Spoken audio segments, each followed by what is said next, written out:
Women have no character or moral accountability because society doesn't expect them to. We don't put any pressure or emphasis on our females. I would say 90% of the pressure that women complain about are self-inflicted pressures. Oh, I'm not pretty enough. I'm not thin enough. This, that, and the third. That's self-inflicted. That's not society inflicted. Society at large is not that oppressive. We see fat people all the time. We don't overtly make fun of them. There might be some subconscious pressure there, right? But that's not, we're not shaming that person overtly. It's like, well, okay, well, that person needs to get their life in order, hopefully for their own health. I don't believe that being fat is it's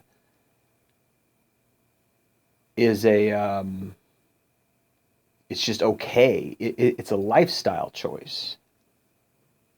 You know, maybe it has something to do with your finances. Maybe you're too poor. In that case, you know, we should feel sorry for you in a sense, but it's an education problem. You're not educating yourself on the right foods to eat. You're not taking the energy and the time to put into studying how to be healthy, how to exercise, how to eat right, when to eat, nutrition timing, right? When it comes to makeup and when it comes to, you know, beauty, that's another thing that women complain about, being oppressed. I'm so oppressed because everybody wants me to be beautiful. That's your own machination. There are plenty of men out there who want to love you for your heart. There are plenty of men out there who want to love you for who you are as a person, for your character, for your personality. Plenty of men. It's just, you don't play into that because you don't know how to be a good person. You don't know how to have a good personality as a woman. So you're complaining that society is oppressing you. That's like a man complaining about, you know, saying society is oppressing me because they want me to get a job. It's very similar to that, kind of concept. It's like, yeah, you got to get a job. It's like, go work, you know, or figure out a business. It's a very similar concept, right? In the sense that, you know,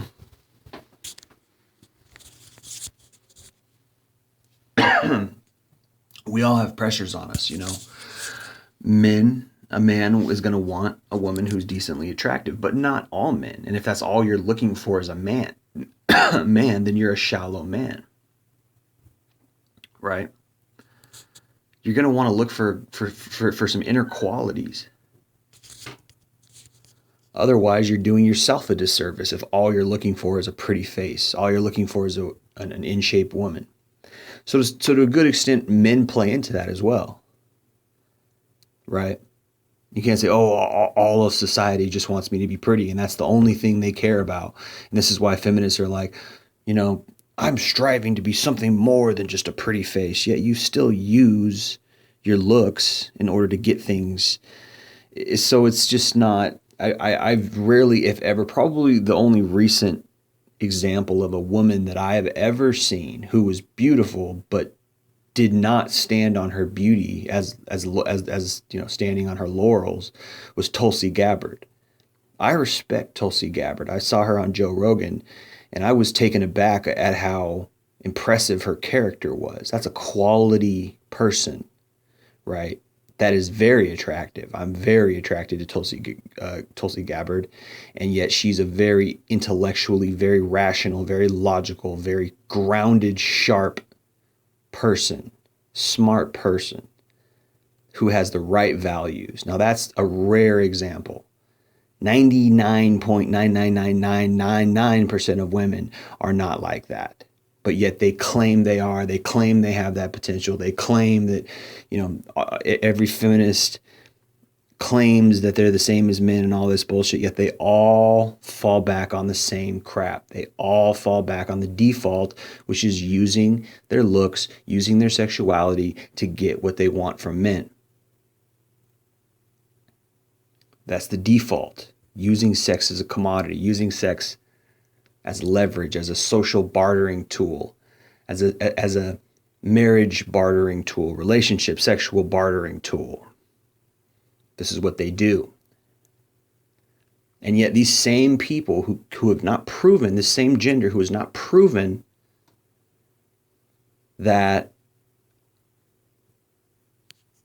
they can do what men do intellectually. They can write objective intellectual books. They can create, societies. They can form legislation. They can do something positive that is intellectually, rationally, logically driven. Claim that they're the prize, claim that they're better than men. And it falls back because why? Because gynocentrism, because women are more important in society than men, because they can give birth. So somehow that makes them special, which is ironic. It's twisted in its own right. You have to look at it like a 360 axis. You have to look at it from different angles. Well, what does that really mean? You're special. Are you special better, or are you special worse, or are you special unique? Right? So you have to figure it out. But what women do is they like to be sneaky and subtle, and they pick and choose what they want at any given time if it benefits them. This is why, you'll have women walking around with this smirk on their face all the time. Guys like me, I'm pretty, they're all happy, right? Because they're using that as leverage. It's like somebody who has $1 million in the bank. Yeah, they're walking around like their shit don't stink because they know, I shouldn't even say $1 million because that's nothing in today's day and age. I'd say $1 billion. Like somebody who's walking around with $1 billion in their bank, they know that they have a safeguard. They know that they have a fail-safe. They have a backup at any given time. They can just go to their bank account and withdraw whatever they need. It's the same for women. They've got to get out of jail free card. This is why they walk around with that smile of impunity on their face. I'm pretty, so therefore I'm special. I can walk around with this sense of entitlement, this undeserved sense of self-accomplishment just for being born and learning how to put makeup on. That's it. Men, we got to study for years and years and years. We got to work for years and years and years. We got to figure out angles. And yet women act like we just are born into this privilege, this male privilege. You're full of shit and you don't know what you're talking about.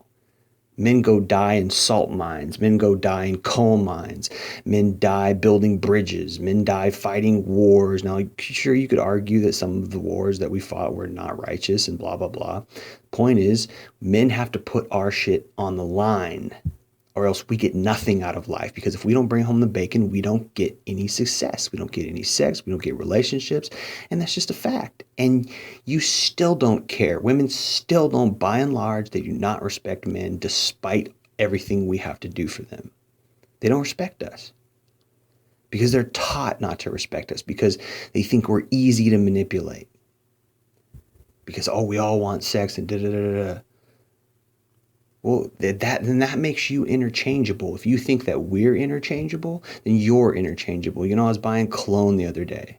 And I'll do this with clothes sometimes too. I'll buy a pair of shoes or I'll buy a cologne and I'll be like, you know what? I'm not sure if I like this one. I think I can get a better one. I think I can get a better pair of shoes. I think I can get a better cologne. Maybe I'll take this one back and get a better one.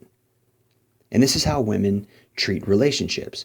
This guy's okay, but I think I can get a better one. I'm going to trade him in and get a better one. This is hypergamy.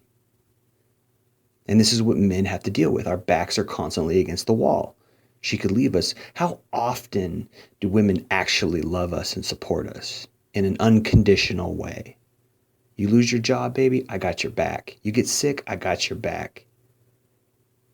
You go through something personal, you have depression, you're not as fun as you were, this, that, and the third, I got your back. I'm going to stick with you because I love you and you're my man.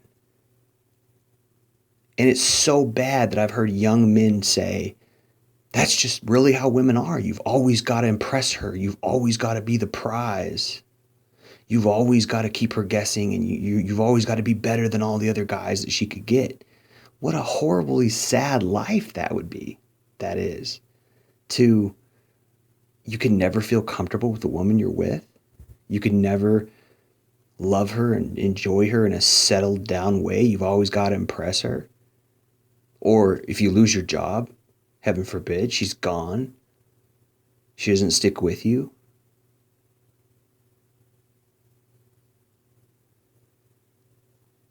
Or she sees someone better and she cheats on you, or the list goes on and on. And it's just like, what? It's just like, the things that we have to endure and we get no credit for. Zero credit, because men are disposable. We live in a society that disposes of males.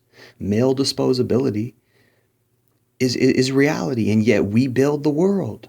We create governments. We form society. We form systems. We create brilliant things, and yet we get no credit. Females are more powerful than the men. What kind of lie is that feminism has brainwashed this world with? Oh, men get no credit. We're all just patriarchal rapists, misogynists. It's such an evil thing, this feminism, that we have to endure.